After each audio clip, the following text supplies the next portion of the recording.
Alhamdulillah jamaah sidang Jumat yang insya Allah dimuliakan oleh Allah Subhanahu wa Ta'ala. Marilah sama-sama kita meningkatkan kualitas kedekatan, ketaatan kita kepada Allah Subhanahu wa Ta'ala. Dengan cara menjalankan segala perintahnya Allah Subhanahu wa Ta'ala dan menjauhi apa yang telah dilarang oleh Allah Subhanahu wa Ta'ala.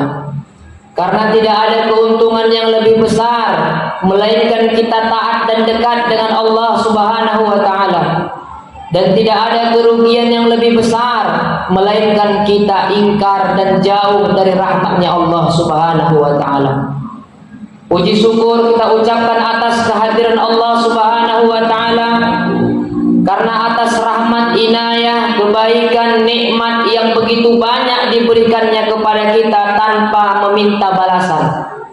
Allah Subhanahu wa Ta'ala hanya inginkan kita sebagai hamba bersyukur atas apa yang telah diberikan oleh Allah kepada kita.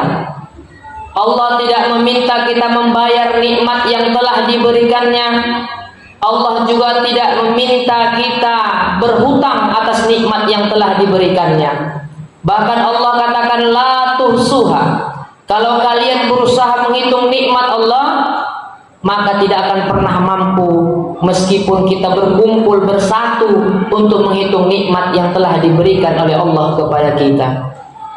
Maka hadirin jamaah sidang Jumat yang dimuliakan oleh Allah, ada satu kenikmatan yang paling besar. Salah satu nikmat besar apa?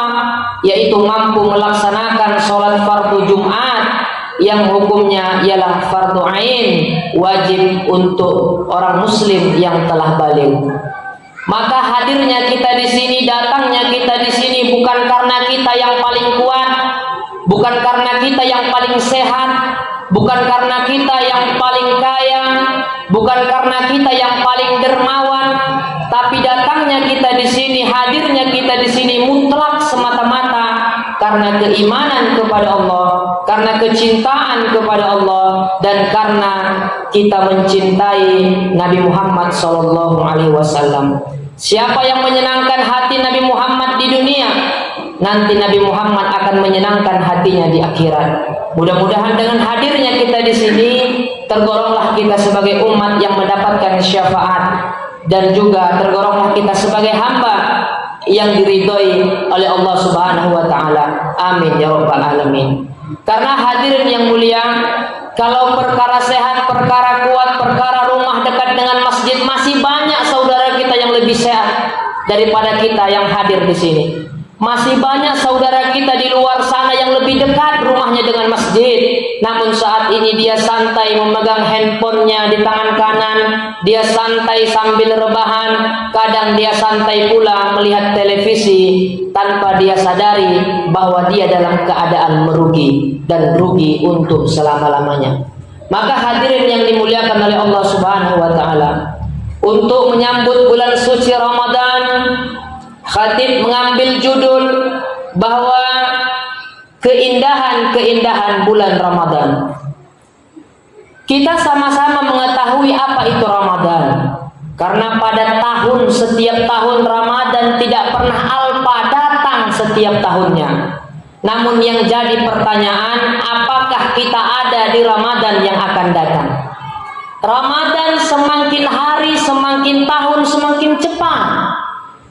Baru rasa-rasanya kita Ramadan tahun semalam kita melaksanakan puasa, melaksanakan tarawih, melaksanakan tadarus. Saat ini Ramadan itu datang kembali. Apa maknanya?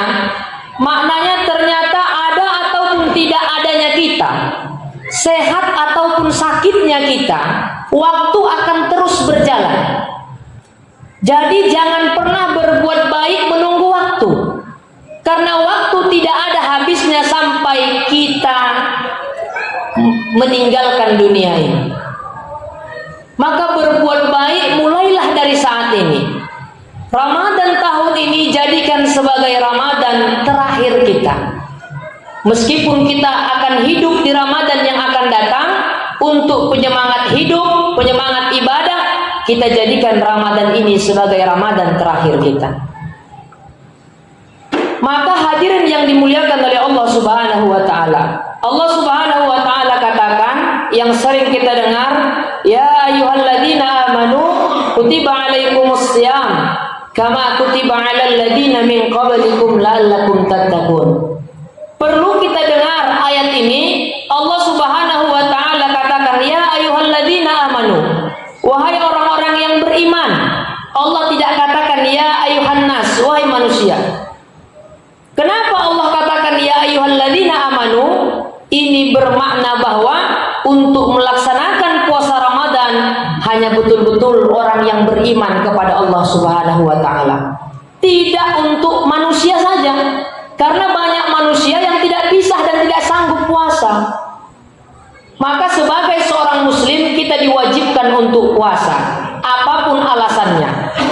Yang boleh adalah ketika musafir dalam perjalanan ataupun sakit. Itu pun kita diwajibkan untuk mengqadhonya dan menggantinya. Kalau alasan pekerjaan, tidak ada syariat yang membolehkan kita untuk tidak berpuasa. Hanya saja motivasi yang bisa kita dapatkan ialah orang yang duduk berpuasa di bulan Ramadan atau yang kerjanya hanya duduk dengan orang yang kerja peras keringat di bulan Ramadan, sama-sama puasanya tapi beda pahalanya. Beda pahalanya. Inilah motivasi yang seharusnya kita dapatkan. Kita sudah capai mencari nafkah, namanya seorang laki-laki. Keringat kita haus, dahaga, kita tahankan tetap berpuasa. Maka pahala puasa kita lebih besar daripada orang yang sekedar puasa lalu dia duduk di rumah dan kemudian sambil tidur pula berjam-jam. Maka hadirin jamaah sidang Jumat yang dimuliakan oleh Allah. Lalu apa kata Allah? Tattaqun, supaya kalian bertakwa. Puasa ini juga supaya kita bertakwa sebagaimana umat terlebih dahulu bertakwa. Kenapa? Karena hadirin puasa ini bisa saja kita bilang sama kawan tetangga kita, saudara kita, puasa kita penuh. Berapa puasamu? Kita bilang salasuna yaum, 30 hari penuh. Padahal aslinya 17 tinggal. Yang datang hanya 23 rakaat. 23 puasa, 23 hari. Dan bisa saja anak-anak kita juga membohongi kita. Katanya puasanya penuh 30 hari, biar dibelikan baju lebaran sesuai janji kita. Biar diberikan THR yang banyak sesuai janji kita kalau puasanya penuh. Ternyata di luar sana sudah 2 gelas setiap hari es teh diminumnya. Sudah mendapatkan pula dia baju lebaran. Siapa yang tahu? Kita sebagai orang tua bisa dibohonginya. Tetapi Allah Subhanahu wa taala, Zat Maha mengetahui, tidak bisa dibohongi. Maka Allah katakan puasa ini adalah puasa amalan untuk supaya kita bertakwa dan untuk orang yang beriman, karena puasa ini termasuk amalan tersembunyi. Bisa juga kita bilang puasa kepada saudara kita, rupanya kita habis dari warung yang tertutup, tenda-tenda yang nampak hanya kaki saja. Siapa yang tahu?